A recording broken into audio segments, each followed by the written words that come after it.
This channel's content is strictly for educational and informational purpose and does not endorse or promote any form of violence, harm, illegal activities, self-injuries and communal disharmony. শেষ দফা ভোটের প্রচার পর্ব শেষ।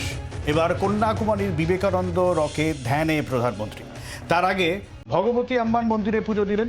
কমিশনে আগেভাগে নালিশ জানিয়েও সম্প্রচার আটকাতে পারলেন না বিরোধীরা।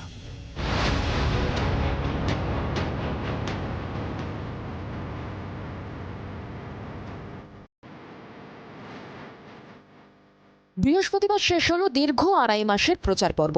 শনিবার শেষ দফার ভোট গ্রহণ। এর মাঝের সময়টাকে আইপিএল এর ভাষায় স্ট্র্যাটেজিক টাইম আউট বলা হয়। তবে এই টাইমেও প্রচারের আলোয় থাকতে নানা স্ট্র্যাটেজি নিয়ে থাকেন রাজনৈতিক নেতা নেত্রীরা। কন্যাকুমারী গিয়ে প্রধানমন্ত্রী নরেন্দ্র মোদীর ধ্যান সাধনাকে সেই হিসেবেই দেখছেন বিরোধীরা।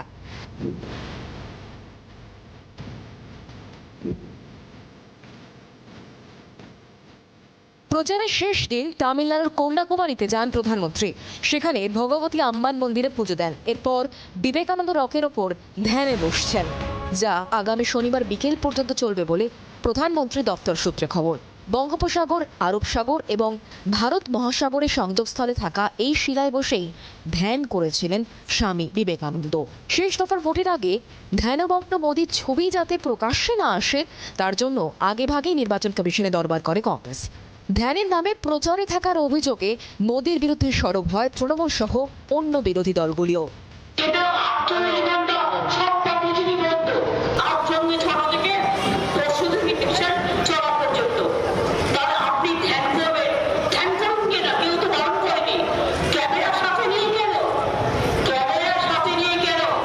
एक तारीख के बाद कहीं भी जाएं मेडिटेशन के लिए, पर कल मेडिटेशन और परसों मेडिटेशन के लिए जो जा रहे हैं, ये आचार संहिता का बिल्कुल स्पष्ट उल्लंघन है।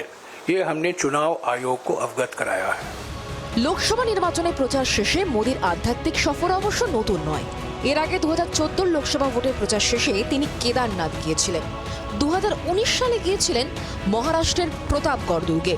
সেই ধারা বজায় রেখেই এবার বিবেকানন্দ রকে মোদী। ভোটের মাঝে মোদীর একাধিক মন্তব্য নিয়ে দেশ জুড়ে শোরগোল পড়ে গিয়েছে, উঠেছে বিতর্কের ঝড়।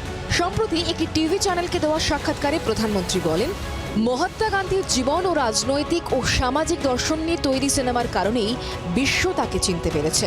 কয়েকদিন আগে আরেকটি সংবাদ মাধ্যমে 73 বছর বয়সী মোদী বলেন, ঈশ্বর আমাকে 2047-এ বিকশিত ভারতের লক্ষ্য পূরণের জন্য পাঠিয়েছেন। আমার পূর্ণ বিশ্বাস, যতদিন না সেই লক্ষ্য পূরণ হচ্ছে, আমাকে পরমাত্মা ফিরিয়ে নেবেন না। এখানে শেষ নয়, নিজেকে কার্যত ঈশ্বরের দূত দাবি করে প্রধানমন্ত্রী আরও বলেন, যতদিন মা বেঁচে ছিলেন আমার মনে হতো আমার জন্মবোধ হয় জৈবিক প্রক্রিয়ায় হয়েছে, কিন্তু মা চলে যাওয়ার পর আমার অভিজ্ঞতা মিলিয়ে বলতে পারি আমাকে পরমাত্মা পাঠিয়েছেন। মোদীর এইসব মন্তব্য নিয়ে সোশ্যাল মিডিয়ার একাংশে মিমের ঝড় বইছে।